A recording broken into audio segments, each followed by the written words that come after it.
আজিৰ দিনটোত অলপ আগতে মই 1 কিলো পুৰণি আলু আৰু 1 কিলো নতুন আলু কিনিছো। বেলেগ কাৰণত নহয়, চাবৰ কাৰণে যে আচলতে বস্তুৰ দাম এই মুহূৰ্তত কি হৈ আছে। তেতিয়া দেখিলো যে 1 কিলো নতুন আলুৰ দাম ডিব্ৰুগড় নগৰৰ চৌকিডিঙে 1 কিলো আলুৰ দাম, নতুন আলুৰ দাম 30 টকা আৰু পুৰণি আলুৰ দাম 40 টকা। অলপ আগতে মই বাতৰি কাগজখন যেতিয়া পঢ়ি আহিছো, বাতৰি কাগজখনত দেখিছো যে ডিব্ৰুগড়ৰ MLA তথা বৰ্তমানৰ নতুন মন্ত্ৰী প্ৰশান্ত ফুকন ডাঙৰীয়ে কৈছে যে আলুৰ দাম 27 টকালৈ নামিছে আৰু সেইকাৰণে এইটো মূল্য বৃদ্ধি নহয়। দুটা কথা আমি দেখিলো। 1 নম্বৰ যে আলুৰ দাম ডিব্ৰুগড় নগৰৰ চৌকিডিঙে মানে চিটিৰ মাজবজিয়াত 30 টকা আৰু 40 টকা, 27 টকা নহয়। এজন জনপ্ৰতিনিধিয়ে ইচ্ছাকৃতভাৱে যদি আলুৰ দাম এনেকৈ কমায়, সংবাদ মাধ্যমৰ জৰিয়তে যদি মানুহক ভুল পথে পৰিচালিত কৰিব খোজে, তেতিয়াহ'লে সেইটোৱে প্ৰমাণ কৰে যে তেওঁ জনগণৰ দুখ কষ্টৰ এই মুহূৰ্তত সমভাগী নহয়। নাম্বাৰ 1। নাম্বাৰ 2, যদি 30 টকা আলুটো বা 27 টকা আলুটো যদি কম দামৰ হয়, এইটো মূল্য বৃদ্ধি নহয় বুলি কয়, তেতিয়াহ'লে আমি কেইদিনমানৰ আগতে, মাত্ৰ 8 বছৰৰ আগতে যেতিয়া বিজেপি চৰকাৰ শাসনলৈ অহা নাছিলে, তেতিয়া কিন্তু আমি একেজন প্ৰশান্ত ফুকনক প্ৰতিবাদ কৰা দেখিছিলো যে আলুৰ দাম কিয় 6 টকা হৈছে, 6 টকাৰ পৰা 8 টকালৈ কিয় বাঢ়িছে। মই যদি এতিয়া লিষ্টখন চাই দিওঁ, মোৰ আলুৰ সেই সময়ৰ দামটো আছিলে, মই যিহেতু অসম বিধানসভাত এই প্ৰশ্নবিলাক সততে উত্থাপন কৰি থাকো, কৰবাত মোৰ লগত লিষ্টখন আছে, তেতিয়াহ'লে দেখা যায় লিষ্টখনত আলুৰ দাম আছিলে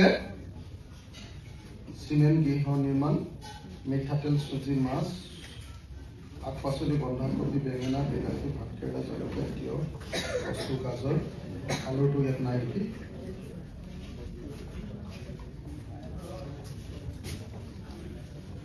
আলুৰ দাম আছিলে, মই বেলেগ এখন লিষ্টত নিশ্চয় আছে, আলুৰ দাম আছিলে, এইটো খুব বেছি একেবাৰে কৈ দিওঁ,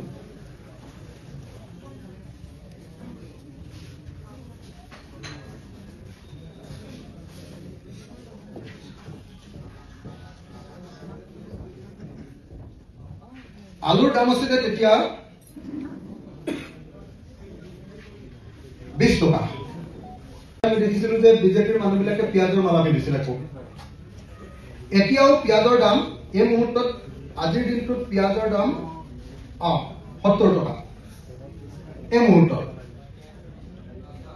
70 টকা, 80 টকা, দুটা পিঁয়াজৰ দাম এতিয়া ওলাইছে, 70 টকা আৰু 80 টকা। তো এনেকুৱা পৰিস্থিতিত মই আপোনালোকক জনাব খুজিছো যে বস্তুৰ মূল্য বৃদ্ধিয়ে অসমৰ মানুহক একেবাৰে হাহাকাৰত পৰিণত কৰি পেলাইছে। হাহাকাৰ, সকলো বস্তু।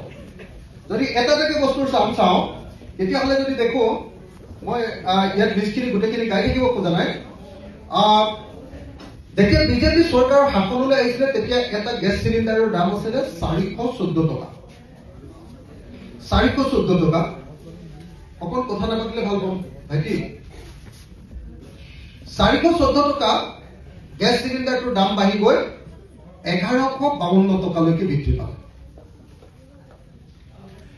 পেট্ৰল আৰু ডিজেলৰ দাম বাঢ়িছে বুলি আপোনালোকে সকলোৱে জানে যে 2014 চনৰ মেইন ইছ্যুটোৱে আছিলে যে পেট্ৰল ডিজেলৰ দাম ডক্টৰ মনমোহন সিঙৰ চৰকাৰে কিমান বঢ়াইছে, সেইটোৰ ওপৰতে মেহেংগা হটাইংগে এই দাবীটোক লৈ আচলতে বিজেপিয়ে শাসনলৈ আহিছে। পেট্ৰলৰ দাম কিয় বাঢ়িছিলে তেতিয়া পেট্ৰলৰ দাম ডক্টৰ মনমোহন সিঙৰ চৰকাৰৰ দিনত আপোনালোকে সকলোৱে জানে যে আগতে পেট্ৰল, ডিজেল আৰু কেৰাচিন তেল, এই তিনিটা বস্তু আগৰ চৰকাৰৰ দিনত, কংগ্ৰেছ চৰকাৰৰ দিনত কি আছিলে, সেইটো কণ্ট্ৰলৰ আছিলে, কণ্ট্ৰল। গভৰ্ণমেণ্টৰ জৰিয়তে নিয়ন্ত্ৰিত দৰত দিয়া হৈছিল। নিয়ন্ত্ৰিত দৰত দিবৰ কাৰণে অইল পুল বুলি এটা ফাণ্ড আছিলে, অইল পুল। সেই অইল পুলটোত কি কৰিছিলে, অইল পুলত সদায় আমি দেখিবলৈ পাইছিলো যে অইল পুলত এটা পইচা ৰাখি থয়, যেতিয়া পেট্ৰলৰ দাম বাঢ়ে তেতিয়া চৰকাৰে সেই পুলটোৰ পৰা পইচা কোম্পানীক দি দিয়ে, আৰু কোম্পানীক দি দিয়াৰ লগে লগে পেট্ৰল আৰু ডিজেলৰ দামটো কমি যায়। কেলে কমি যায়, কেলে কমাই দিয়ে গেছ আৰু পেট্ৰল আৰু ডিজেলৰ দাম? কাৰণ এইকেইটা বস্তুৰ ওপৰতে দেশৰ সকলো বস্তুৰ দাম উঠাৰ নমাটো নিৰ্ভৰ কৰে। কিন্তু যিজন মানুহে কৈছিলে যে আমি মেহেংগা কটাইংগে, পেট্ৰল ডিজেলৰ দাম কমাবই লাগিব, এই কথা কৈছিলে, তেওঁৰ দিনত কিন্তু পেট্ৰল আৰু ডিজেলৰ দাম বহুত বাঢ়ি গ'ল। কেলে জানেনে? তাৰ কাৰণটো হ'ল যে প্ৰধানমন্ত্ৰী নৰেন্দ্ৰ মোদী ডাঙৰীয়া ক্ষমতালৈ অহাৰ পাছত পেট্ৰল আৰু ডিজেলৰ ওপৰত যিটো কণ্ট্ৰল আছিলে, সেই কণ্ট্ৰলটো নাইকিয়া কৰি দিলে। কোম্পানীয়ে পেট্ৰল আৰু ডিজেলৰ দাম উঠা নমা কৰিব পৰাৰ দায়িত্ব অৰ্পণ কৰি দিলে।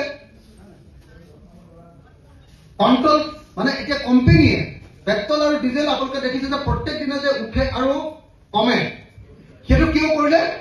যে কোম্পানীৰ ওপৰত দায়িত্ব দি দিলে যে তোমালোকে যিমান উঠোৱা যিমান নমোৱা সেইটো ইণ্টাৰনেশ্যনেল প্ৰাইচৰ ওপৰত ভিত্তি কৰি উঠোৱা নমোৱা কৰিবা। ইণ্টাৰনেশ্যনেল প্ৰাইচ এতিয়া মনমোহন সিঙৰ দিনতকে আধাতকৈ বেছি তললৈ নামি আহিলে, কিন্তু পেট্ৰলৰ দাম নকমে। পেট্ৰলৰ দাম একে থাকিলে, ডিজেলৰ দামো একে নহয়, বাঢ়িলে, আৰু ডিজেলৰ দামো বাঢ়িলে। তাৰ দুটা কাৰণ, এটা হ'ল যে এই কোম্পানীবিলাকে নিজৰ ইচ্ছামতে উঠোৱা নমা কৰে দামটো, আৰু 2 নম্বৰ কাৰণটো হ'ল যে বিজেপি চৰকাৰ অহাৰ পাছত পেট্ৰল আৰু ডিজেলৰ ওপৰত যিটো টেক্স আছিলে, সেই টেক্সটো সাংঘাতিক ধৰণে, এক্সাইজ ডিউটিটো সাংঘাতিক ধৰণে বঢ়াই দিলে। সাংঘাতিক ধৰণে। আজিৰ দিনটোত বোধ হয় মই চাব লাগিব, মই অকণমান তথ্যকেইটা ইফাল সিফাল হৈ যাব পাৰে, বহুত কেইদিন মই চোৱা নাই। আজিৰ দিনটোত বোধ হয় 1 লিটাৰ পেট্ৰলৰ ওপৰত চৰকাৰে টেক্সে লৈ, ষ্টেট গভৰ্ণমেণ্ট আৰু চেণ্ট্ৰেল গভৰ্ণমেণ্ট মিলি 1 লিটাৰ টেক্সৰ ওপৰত টেক্সে লৈ আজিৰ দিনটোত 34 নে 33 ৰুপিজ। 34 নে 33 ৰুপিজ 1 লিটাৰৰ। যাৰ ফলস্বৰূপে সকলো বস্তুৰ দাম, পেট্ৰল আৰু ডিজেলৰ দাম বঢ়া মানে চব বস্তুৰ দাম বাঢ়ি যায়। ডিজেলৰ ওপৰত, পেট্ৰলৰ ওপৰত, ইলেক্ট্ৰিচিটিৰ ওপৰতে ৰেলগাড়ী আৰু ট্ৰাক, এনেকুৱা ধৰণৰ মেচিন বিলাক চব চলে। গতিকে এইটো বস্তুৰ দাম বাঢ়ি যোৱাৰ লগে লগে সাংঘাতিক দাম বাঢ়ি গ'ল। ইলেক্ট্ৰিচিটিৰ দাম ইমান বেছি বাঢ়ি গ'ল, বিজুলী বাতিৰ দাম, যে অসমৰ প্ৰত্যেকখন অঞ্চলত এতিয়া এই মুহূৰ্তত অসমৰ মানুহে আন্দোলন কৰি আছে যে দাম তোমালোকে কমোৱা, স্মাৰ্ট মিটাৰ তোমালোকে নাইকিয়া কৰা। বিজুলী বাতিৰ দাম এনেকুৱাকে বাঢ়ি গুচি গ'ল। অকল এনেকৈ নহয় যে খোৱা বস্তু বা বিজুলী বাতিৰ দাম, পেট্ৰল বা ডিজেলৰ দাম, চিমেণ্টৰ দাম আৰু ৰদৰ দাম। ৰদৰ দামটো ইমান বাঢ়ি গ'ল যে ৰদৰ দাম যি সময়ত 2200 টকা আছিলে কুইণ্টেলে, 2200 টকা, সেই 2200 টকাৰ দামটো গৈ আজিৰ দিনটোত বোধ হয় এতিয়া 6500 টকা নে 6700 টকা, 7700 টকা এনেকৈ বৃদ্ধি পাইছে। সেইকাৰণে সকলো বস্তু ঘৰ বনোৱাৰ দামটো বাঢ়ি গ'ল। এতিয়া আপোনালোকে নিজে মনত পেলাওকচোন, এই চৰকাৰ অহাৰ আগলৈকে এটা ইটাৰ দাম কিমান আছে, এতিয়া এটা ইটাৰ দাম কিমান? মোৰ যিমান দূৰ মনত পৰে, এই চৰকাৰ অহাৰ আগলৈকে এটা ইটাৰ দাম আছিলে কিমান বাৰু? কিমান হ'ব ইটাৰ দাম? 14 চনত 5 টকা আছে, 5 টকা আছিলে তেতিয়া। 2014 চনত এটা ইটাৰ দাম 5 টকা আছে। আজিৰ দিনটোত কিমান? 14 টকা 15 টকা ন খুচুৰা? 14 টকা 15 টকা। আপুনি ভাবি চাওক, 5 টকাটো যদি 15 টকা হয়, 3 গুণ দাম বঢ়াই দিলে।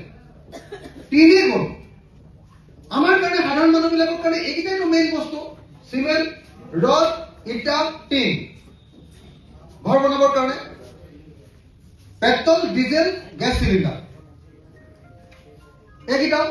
তাৰপিছত আমাৰ খোৱা বস্তুকেইটা।